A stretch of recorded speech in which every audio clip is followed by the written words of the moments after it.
Professor doctor Mohammad Yunus হলেন একজন সামাজিক উদ্যোক্তা, ব্যাংকার, অর্থনীতিবিদ এবং সুশীল সমাজের নেতা, যিনি গ্রামীণ ব্যাংক প্রতিষ্ঠা এবং ক্ষুদ্র ঋণ ও ক্ষুদ্র ঋণের ধারণার অগ্রগামীর জন্য 2006 সালে শান্তিতে নোবেল পুরস্কার লাভ করেন। ইউনূস এবং গ্রামীণ ব্যাংক যৌথভাবে নোবেল শান্তি পুরস্কারে ভূষিত হয়েছেন।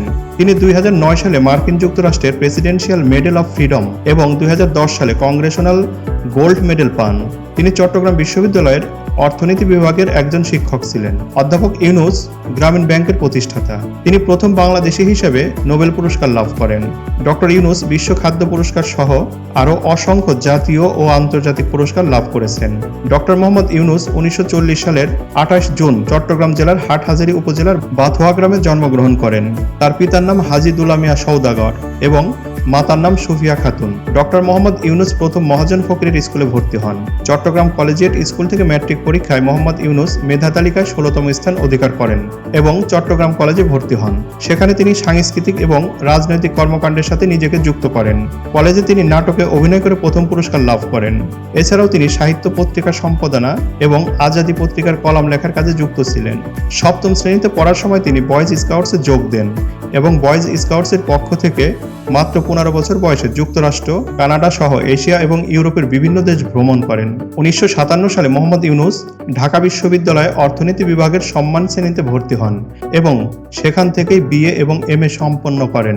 এরপর তিনি ব্যুরো অব ইকোনমিক্সে যোগ দেন গবেষণা সহকারী হিসাবে। পরবর্তীকালে 1962 সালে চট্টগ্রাম কলেজে প্রভাষক পদে যোগদান করেন। 1965 সালে তিনি ফুলব্রাইট স্কলারশিপ নিয়ে যুক্তরাষ্ট্রে যান এবং পুনর্বৃত্তি নিয়ে ভ্যান্ডারবিল্ট বিশ্ববিদ্যালয় যুক্তরাষ্ট্র থেকে 1969 সালে অর্থনীতিতে পিএইচডি ডিগ্রি লাভ করেন। ইউনূস বাংলাদেশে ফিরে আসার আগে 1969 থেকে 1972 সাল পর্যন্ত মিডল টেনেসি স্টেট ইউনিভার্সিটিতে শিক্ষকতা করেন। 1971 সালে বাংলাদেশের স্বাধীনতা যুদ্ধের সময় মোহাম্মদ ইউনূস বাংলাদেশের পক্ষে বিদেশে জনমত গড়ে তোলা এবং মুক্তিযোদ্ধাদের সহায়তা প্রদানের জন্য সাংগঠনিক কাজে নিয়োজিত ছিলেন। 1972 সালে দেশে ফিরে তিনি চট্টগ্রাম বিশ্ববিদ্যালয়ে অর্থনীতি বিভাগে সহযোগী অধ্যাপক হিসেবে যোগ দেন এবং বিভাগের প্রধান হিসেবে দায়িত্ব পালন করেন। 1975 সালে তিনি অধ্যাপক পদে উন্নীত হন এবং 1989 সাল পর্যন্ত এ পদে কর্মরত ছিলেন। প্রফেসর ইউনূস দারিদ্রতার বিরুদ্ধে তার সংগ্রাম শুরু করেন 1974 সালে বাংলাদেশে সংগঠিত দুর্ভিক্ষের সময়। তিনি বুঝতে পারেন স্বল্প পরিমাণে ঋণ দরিদ্র মানুষের জীবনমান উন্নয়নে অত্যন্ত কার্যকরী হতে পারে। সেই সময় তিনি গবেষণার লক্ষ্যে গ্রামীণ অর্থনৈতিক প্রকল্প চালু করেন। 1974 সালে মোহাম্মদ ইউনূস তেভাগা খামার প্রতিষ্ঠা করেন, যা সরকার প্যাকেজ প্রোগ্রামের আওতায় অধিগ্রহণ করে। মোহাম্মদ ইউনূস 1976 সালে গ্রামীণ ব্যাংক প্রতিষ্ঠা করেন গরিব বাংলাদেশিদের মধ্যে ঋণ দেবার জন্য। তখন থেকে গ্রামীণ ব্যাংক 5.3 মিলিয়ন ঋণ গ্রহীতার মধ্যে 5.1 বিলিয়ন মার্কিন ডলার ঋণ প্রদান করে।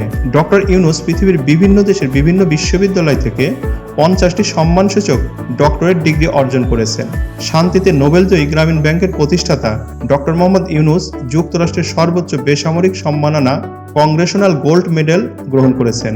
দারিদ্র্যের বিরুদ্ধে যুদ্ধে অবদানের স্বীকৃতি হিসাবে যুক্তরাষ্ট্র সরকারের পক্ষ থেকে এই সম্মাননা দেওয়া হলো ইউনূসকে। 2012 সালে তিনি স্কটল্যান্ডের গ্লাসগো ক্যালেডোনিয়ান বিশ্ববিদ্যালয়ের চ্যান্সেলর হন। এই পদটি তিনি 2018 সাল পর্যন্ত অধিষ্ঠিত প্রথম বাংলাদেশি ও মুসলিম। 5 মে 2013 বিশ্বের সর্বোচ্চ সম্পদশালী 2 শতাধিক ব্যক্তির সম্মেলনে নোবেলজয়ী প্রফেসর ডক্টর মোহাম্মদ ইউনূসকে আজীবন সম্মাননা পুরস্কারে ভূষিত করা হয়েছে। জাতিসংঘ ভবনে এ সম্মাননা জানানো হয়। এছাড়া জাতিসংঘের মহাসচিবের একজন উপদেষ্টাও তিনি। বাংলাদেশে 2024 সালের কোটা সংস্কার আন্দোলনের প্রতিবাদের মধ্যে ইউনূস শিক্ষার্থীদের প্রতি সমর্থন এবং বর্তমান সরকারের প্রতি তার বিতৃষ্ণা প্রকাশ করেছিলেন এবং 2024 সালের 5ই আগস্টে শেখ হাসিনার পদত্যাগ করে ভারতে চলে যাওয়ার পরে অন্তর্বর্তী সরকারের প্রধান উপদেষ্টা হিসাবে তিনি দায়িত্ব গ্রহণ করেছেন। ব্যক্তিগত জীবনে মোহাম্মদ ইউনূসের সহধর্মিণী ডক্টর আফরোজি ইউনূস। মোহাম্মদ ইউনূস 2 কন্যার পিতা। মোহাম্মদ ইউনূসের ভাই মোহাম্মদ ইব্রাহিম ঢাকা বিশ্ববিদ্যালয়ের পদার্থবিজ্ঞান বিভাগের অধ্যাপক এবং ছোট ভাই মোহাম্মদ জাহাঙ্গীর একজন জনপ্রিয় টিভি ব্যক্তিত্ব। ভিডিওটি ভালো লাগলে দয়া করে আমার চ্যানেলটিকে সাবস্ক্রাইব করবেন এবং পাশে থাকা বেল আইকনটিতে প্রেস করবেন। সবাইকে ধন্যবাদ। আজ এ পর্যন্ত। আল্লাহ হাফেজ।